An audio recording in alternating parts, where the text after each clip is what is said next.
हमनी के समाज में सिंदूर के का महत्व बा।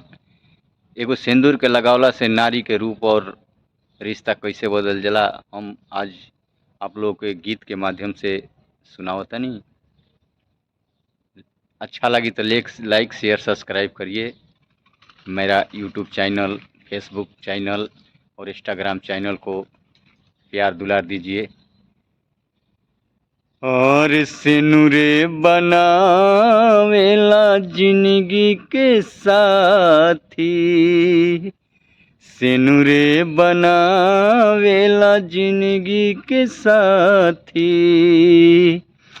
मिल के जरेला जैसे दिया जरे बाती, सिनुरे बनावेला जिंदगी के साथी, सिनुरे बनावेला जिंदगी के साथी। मिल के जरेला जैसे दिया जरे बाती, सिनुरे बनावेला जिंदगी के साथी, सिनुरे बनावेला जिंदगी के साथी।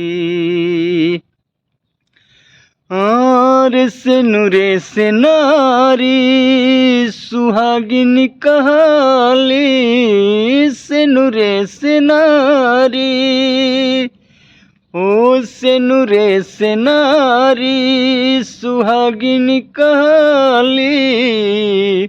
ओ खेला मुहाल तो या भागिनी हो जाली, ओ खेला मुहाल तो या भागिनी हो जाली। और सिनुरे से नारी सुहागिन कहाली, ओ खेला मुहाल तो या भागिनी हो जाली, ओ खेला मुहाल तो या भागिनी हो जाली।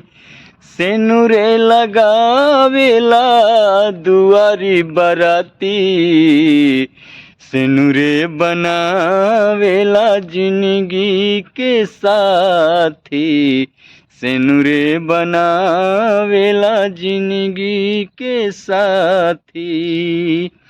मिल के जरेला जैसे दिया जरे बाती, सिनुरे बनावेला जिंदगी के साथी, सिनुरे बनावेला जिंदगी के साथी।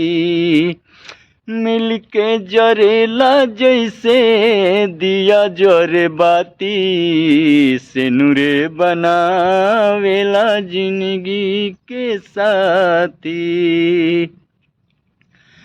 और समधि से समधि सिनुरे मिलावेला, समधि से समधि, समधि से समधि सिनुरे मिलावेला। घरवा के बेटी परदेसी बनावेला, घरवा के बेटी परदेसी बनावेला। समधि से समधि सिनुरे मिलावेला, घरवा के बेटी परदेसी बनावेला, घरवा के बेटी परदेसी बनावेला। सिनुरे के देन हटे बेटा बेटी नाती, सिनुरे बनावेला जिंदगी के साथी, सिनुरे बनावेला जिंदगी के साथी। मिल के जरेला जैसे दिया जरे बाती, सिनुरे बनावेला जिंदगी के साथी, सिनुरे बनावेला जिंदगी के साथी।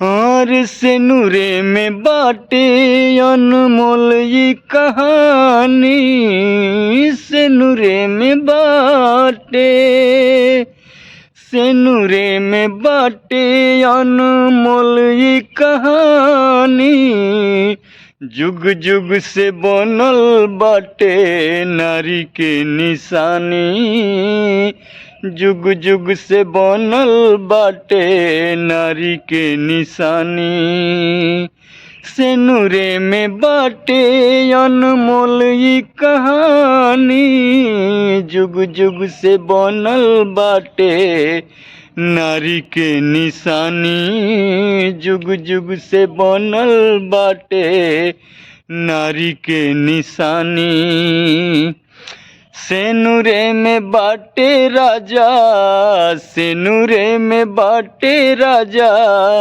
नारी के जाति, सेनुरे बनावेला जिंदगी के साथी, सेनुरे बनावेला जिंदगी के साथी, मिलके जरेला जैसे दिया जरे बाती, सेनुरे बनावेला जिंदगी के साथी, सेनुरे बनावेला जिंदगी के साथी, सेनुरे बनावेला जिंदगी के साथी, मिलके जरेला जैसे दिया जरे बाती, सेनुरे बनावेला जिंदगी के साथी, सेनुरे बनावेला जिंदगी के साथी।